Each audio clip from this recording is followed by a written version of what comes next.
Good morning, students. Today we are going to discuss about some numerical problems we face in biology. There are some numericals which we have to solve in our entrance examination as well as in the school and boards examination. So I am compiling all those numerical problems from biology. So we'll start one by one, taking questions in this session, right, and solving all those questions and including the concept behind, right, solving that particular question. So let's begin with the session. So my first question is, if the frequency of dominant allele is 0.6, then calculate the number of heterozygous individual in a population of 1000. Right? So students, this particular question is of Hardy-Weinberg equilibrium, which is in the topic named evolution. So the concept is there is a principle or the equilibrium, Hardy-Weinberg equilibrium, and according to this equilibrium, the frequencies of allele, dominant allele and the recessive allele, is equal to 1 if a population is large, right, randomly mating, and there is no evolution taking place. So in such situation, the frequencies sum will be 1 for the allele unity. Here, what we need to understand is what does this P means, what does that Q means, right? So here, P stands for frequency of dominant allele and frequency of recessive allele is represented by small q. Frequency of recessive allele, right? Hardy-Weinberg principle not only talks about the allelic frequency sum, they are they also talk about the frequencies of individuals in a population as well. So what they did simply, they put the square on both sides. So P plus Q is equal to 1. Therefore, P plus Q whole square will be also 1. Right? And this is a simple binomial equation. When we will expand this P plus Q whole square, it will comes out as P square plus 2PQ plus Q square.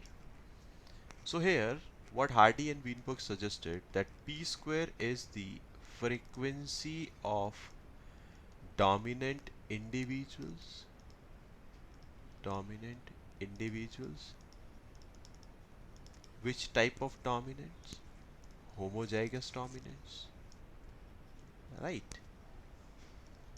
And 2PQ is the frequency of heterozygous dominance, heterozygous dominance, and Q square is the frequency of recessive individuals, recessive individuals. So this is the concept behind this particular question. Now what we have to calculate in this question, there is a frequency of dominant allele which is given, and from this I can easily correlate that this is the value of small p. Here I have mentioned it as well. This is the value of p. Now what we have to calculate, we have to calculate the number of heterozygous individuals, number of heterozygous individuals, right? So first of all, let's come to the solution of this question. So first of all, what we have p, that is 0.6, and based on this we can calculate q as well. Q will be equal to 1 minus p. You can calculate q from this formula, right? So it will comes out as 0.4. Now what we have to calculate? We have to calculate the number of heterozygous individuals, right? So first of all, we'll calculate the frequency of heterozygotes. Frequency of heterozygote, and here frequency of heterozygote is represented by 2pq, that is 2pq. It will comes out as 2 into zero point 0.6 into 0.4, I think 0.48. Now if we have to calculate the number of heterozygotes, so we will simply multiply the number of individuals, the population size, which we can say it is n, with the frequency of heterozygotes. So 1000 multiplied by 0.48, and it is easily calculated that this number will be 480. So the number of heterozygous individuals, right, in this population will be 480, and this is your answer, right? Okay, let's move to the next numerical problem we face in biology, right? So this is the next problem, numerical problem. So the question says that 1 liter of oxygenated blood will deliver A ml and B ml of oxygen to tissue during normal condition and during strenuous exercise.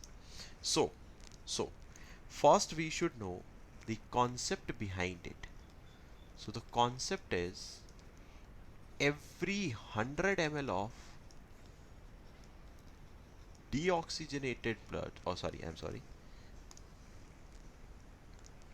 every 100 ml of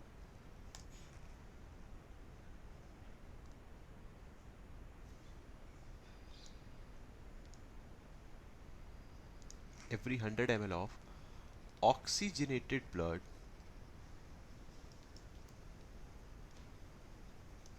carry 20 ml of oxygen, 20 ml of oxygen, right? And then out of this 20 ml, 5 ml of oxygen is delivered to tissue during normal condition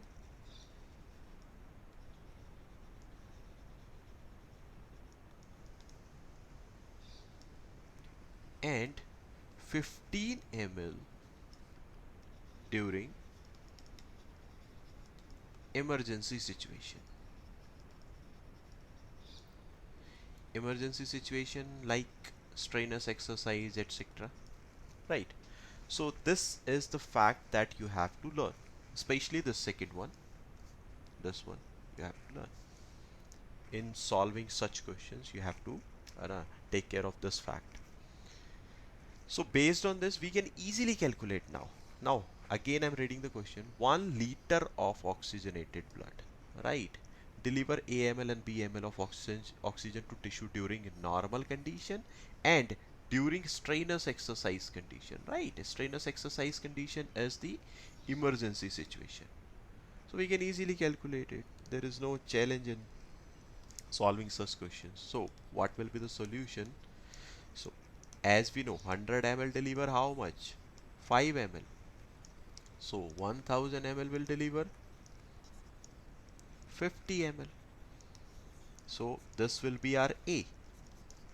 And similarly, we know that 100 ml can deliver 15 ml during strenuous exercise, right? So 1000 ml will deliver how much? 150 ml. So this will be our B. So what is A, what is B? We have easily calculated, right? So such questions are very common in entrance examination as well as in school and boards exams, right? Okay, coming to the next problem, which is much similar to this one. Now the question asks 1 liter of deoxygenated blood will deliver how much carbon dioxide to lungs, right? We have to find A. Again, now students, please understand that this time we have asked the carbon dioxide concentration, right? Not the oxygen concentration. So previous question was on amount of oxygen, right? This question is for amount of carbon dioxide, right? So what is the concept? The concept is very simple. There is a single line in NCERT that every 100 ml of deoxygenated blood deoxygenated blood delivers 4 ml of carbon dioxide to lungs. So based on this we can easily solve this question, right? There is no hurdle in it. So the solution is 100 ml deliver 4 ml of CO2, right?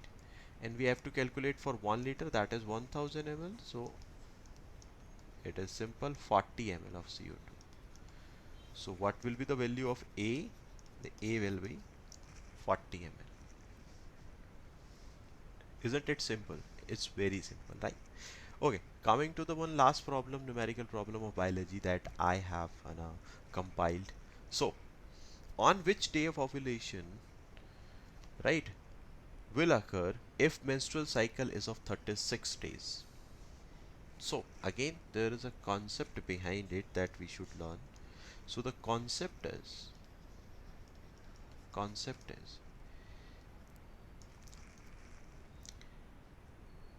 ovulation occurs at mid of the cycle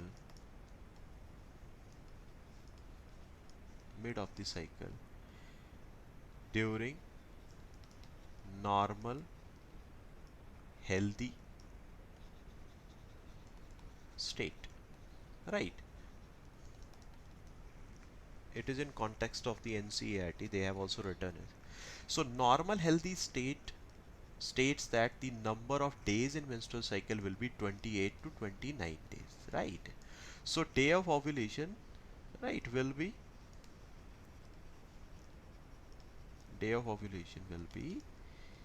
14, right?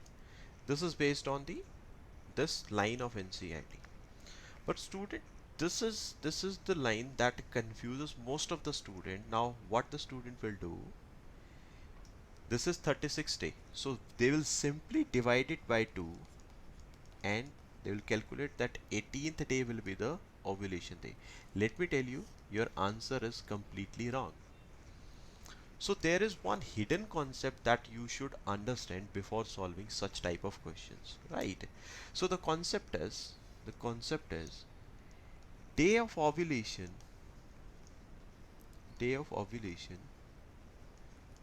will be equal to n minus 14. This is a simple formula where n is the total number of days,